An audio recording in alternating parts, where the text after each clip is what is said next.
서태준의 돌다리. 발단 부분이 되겠습니다. 고향에 온 창섭 아들이에요.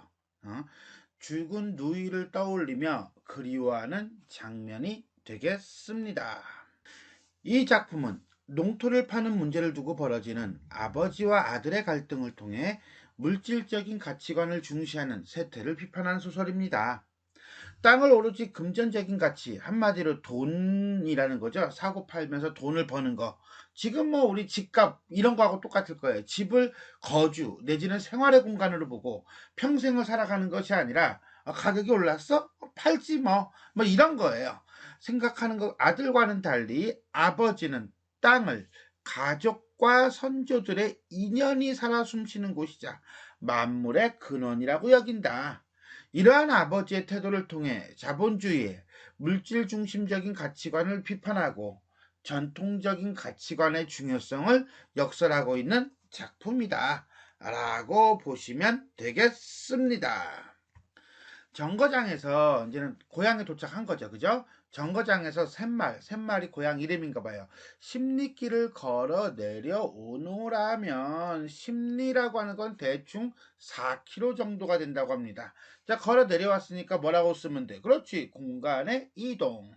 반이 들락말락한 데서부터 샘말 동네보다는 그 건너편 산기슭에 놓인 무엇이, 그렇지, 공동묘지가 먼저 눈에 띄인다. 띄어도 안 볼 텐데 이 공동묘지를 얘는 지금 먼저 보고 있는 거예요. 고개를 돌려가지고. 왜? 거기는 죽은 누이 창옥이 묻혀 있는 곳이에요. 심지어는 이 창섭은 중심인물이고 그 다음에 땅을 경제적 이익의 수단으로 여기는 인물인데 걸음을 멈추고까지 바라봐요. 왜? 그렇죠. 누이가 묻힌 곳이니까. 우연히 보는 게 아니라 일부러 본다라는 거예요. 좀 전에 얘기했던 창섭이라는 인물이 여기 남주입니다. 남자 주인공이고요. 경제적 이익의 수단으로 여기는 인물이다 라고 했는데 요즘 아파트 가격이 엄청나게 오르잖아요. 신문에도 많이 나오는데 이 아파트 내지는 집을 환금의 가치, 돈으로 교환할 수 있는 교환 가치로 보느냐, 아니면 집이란 사람이 편안하게 가정을 꾸리는 곳, 본질적 가치로 보느냐 라고 한다면 이 창섭은 뭘로? 교환 가치 내지는 경제적 가치로 보는 인물이다. 오르면 팔고 다른 데 가서 살면 되지 뭐 라고 하는 개념을 가지고 있는 사람이에요. 그러니까 땅, 논을 뭘로? 어떤 목적을 이루기 위한 수단, 도구로 생각하는 인물이다 정도로 보시면 되겠습니다. 봄이 올 때 보면 진달래가 불붙듯 피어올라가는 야산이다. 야산이니까 아주 높은 산은 아니에요. 험한 산도 아니고. 지금은 단풍철도 지나고, 단풍철이 뭡니까? 가을이죠. 가을이 지났어. 누르테테한 가닥나무들만 묘지를 둘러있다. 가닥나무가 뭐지? 라고 봤더니 떡갈나무래요. 계절적 배경이 가을 낙엽 다 지나가고 그렇다고 눈이 펑펑 내린 겨울까지는 아니고 약간 쓸쓸하고 황량하고 이런 거죠. 그죠? 그래서 그런가 적막한 버스럭거리는 소리만 울릴 것 같다 라고 하는 건 요건 청각적 이미지겠죠. 누르테테한 가닥나무는 시각적 이미지일 거고요. 어쨌거나 간에 이렇게 본다면 결국은 공동묘지 주변을 계절적 배경, 단풍철도 지나고 시각적 배경, 누르테테한 가닥나무, 청각적 배경, 버스럭거리는 소리를 통해서 드러내고 싶은 것은 황량함이라고 하는 분위기이다 라고 보시면 되겠습니다. 어느 것이라고 집어낼 수는 없어도 너무 무덤이 많으니까 선산인가 봐요. 그죠? 창옥의 무덤이 어디쯤이라고 짐작은 된다. 이 창옥의 무덤을 보기 위해서 공동묘지 쪽을 바라본 거겠죠. 창섭은 마음속으로 창호가 하고 불러보며 묵례를 보냈다. 묵례라고 하는 건 뭐예요? 얘기하지 않고 말 없이 고개 숙이는 인사죠. 그것은 결국 동생에 대한 오빠의 그리움, 슬픔, 안타까움 등등등등등 기타적 여러 복합적인 감정이 나타나고 있다라고 보시면 되겠습니다. 다만 어느 분으로 남동생은 없네. 나이가 훨씬 떨어진, 즉 나이 차이가 많이 나는 누이였었다 라는 거죠. 그러니까 더 소중했던 누이네. 지금도 눈에 선하다. 자기가 마침 방학으로 와 있던 여름이었다. 누구의 입장이에요? 그렇죠. 창섭의 입장에서 지금 뭐 하고 있는 겁니까? 과거를 회상하고 있는 거다라고 보시면 돼요. 창옥은 저녁을 먹다 말고 갑자기 복통으로 뒹굴었다. 읍으로 뛰어들어가 의사를 청해왔다. 의사는 주사를 놓고 돌아갔다. 그러나 밤새도록 열은 내리지 않았고 새벽녘엔 아파하는 것도 더해갔다. 의사 왜 온 거야? 다시 의사를 데리러 갔으나 의사는 바쁘다고 환자를 이러면 안 됩니다. 그죠? 상당히 비인간적이고요. 그 다음에 권위적이네요. 하라는 대로 환자를 데리고 들어갔으나 역시 이런 돌팔이 아치 같은 이라고. 자, 다시 하루를 지나 고름이 터지고 복막이 절망적으로 상해. 이거 맹장염이군요. 그죠? 복막이라고 하는 건요, 내장 기관을 싸고 있는 얇은 막이에요. 그 막이 터져버리면 큰일 납니다. 겨우 맹장염인 것을 알아낸 눈치였다. 결국은 창옥이 죽게 된 경위에 대한 요약적 설명이고요. 그 다음에 결국 뭡니까? 의사의 오진으로 어떤 처방 시간을 놓친 거죠. 놓쳐서 이 창옥이가 죽게 된 거네요.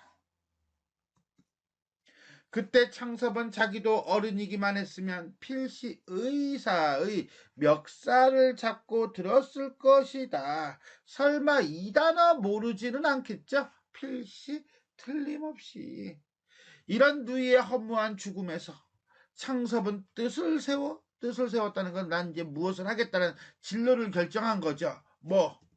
누이의 허무한 죽음으로 인해서 아버지가 권하는 고등 농림학교를 마다하고 하는 거 보니까 아버지는 기본적으로 창섭이가 농사꾼이 되기를 바랬던 거예요.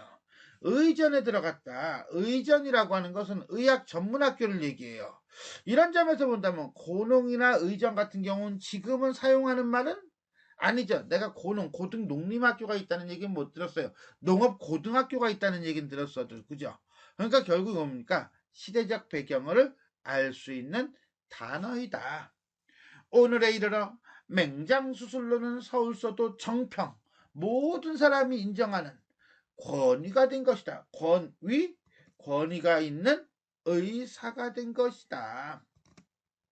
창호가 기뻐했다고 이번에 내 병원이 좋은 건물을 만나 커지는 것이다. 병원을 증축하거나 아니면 신축하거나 아니면 더 큰 데로 이사를 가나 보네요. 개인 병원으로는 제일 완비한 수술실이 실현되는 것이다. 입원실 부족도 해결될 거야. 네 사진을 크게 확대해서 왜 너의 죽음이 나로 하여금 이런 진로를 결정하게 된 계기가 되었으니까 결국은 이 창섭이가 고향에 왜 온 거예요? 고향에 온 건요, 어떤 데는 병원을 키울 수 있는 어떤 교두보를 마련하기 위해서겠죠. 자, 일단 이 내용에서는요, 표면적으로는 병원 확장에 대한 기대감과 자부심이 나오고요. 뒤에 내용과 이어질 때는요, 결국 고향에 내려온 이유가 제시가 되는 겁니다. 창섭은 바람도 쌀쌀할 뿐만 아니라 오후차로 돌아가야 할 길이라. 오후차로 돌아간대요. 하루 묵고 가는 것도 아니야. 그럼 내려온 목적이 따로 있다는 거죠. 걸음을 재우쳤다. 재촉했다. 정도로 보시면 되겠습니다. 자, 여기까지 우리는 고향에 온 창섭이 죽은 누이를 떠올리며 그리워하는 모습에 대해서 살펴보았습니다. 발단 부분에서 우리가 챙겨야 할 것은 아무래도 창섭이 의사가 된 계기를 드러내는 과정이 되겠습니다. 자, 지금도 눈에 선하다. 자기가 마침 방학으로 와 있던 여름이었다. 라고 해가지고 과거를 회상하고 있음을 보여줍니다. 그러한 다음에 동생 창욱이가 저녁을 먹다가 뒹굴어요. 의사를 청해 왔어요. 그런데 문제는 이 의사가 주사만 놓고 땡 하고 가요. 근데 계속 아파요. 그래서 다시 데리러 가요. 그랬더니 의사가 환자를 데리고 오래요. 그걸 데리고 갔어요. 그랬더니 오진을 해버려요. 이런 두 번의 실수죠. 그러다 보니까 어떻게 돼? 병을 고쳐야 될 시기를 놓쳐버리죠. 놓쳐버리고 난 다음에야 겨우 맹장염인 것을 알아냈고, 그럼 뭐해? 이미 다 끝났는데. 그래서 누이 동생 창옥은 죽습니다. 이것을 창섭은 뭐라고 얘기합니까? 그렇죠. 허무한 죽음이라고 얘기를 해요. 이러한 허무한 죽음은 누구 때문이야? 의사 때문인 거야. 의사만 제대로 돼 있었으면, 정상적인 의사였다면, 그 의사가 제대로만 했더라면 어땠어? 내 동생은 살았을 것인데? 라고 하고서는 아버지가 권하는 고능을 마다하고 의전으로 들어가서 의사가 되고, 그러고 난 다음에 누이를 죽게 한, 맹장염으로 죽었잖아요, 누이가. 그죠? 맹장 수술로는 서울서도 정평이 있는 권위가 되었다. 이렇게 이제는 내용이 됩니다. 사실은 발단 부분은 이게 전체 내용이다 라고 봐도 큰 무리는 없을 정도였습니다. 지금까지 이태준의 돌다리 발단 부분, 고향에 온 창섭이 죽은 누이를 떠올리며 그리워하는 장면에 대해서 살펴보았습니다. 지금까지 내용이 도움이 되셨다면 좋아요와 구독 버튼 눌러주시고요. 알람 설정 부탁드리겠습니다. 수고하셨습니다.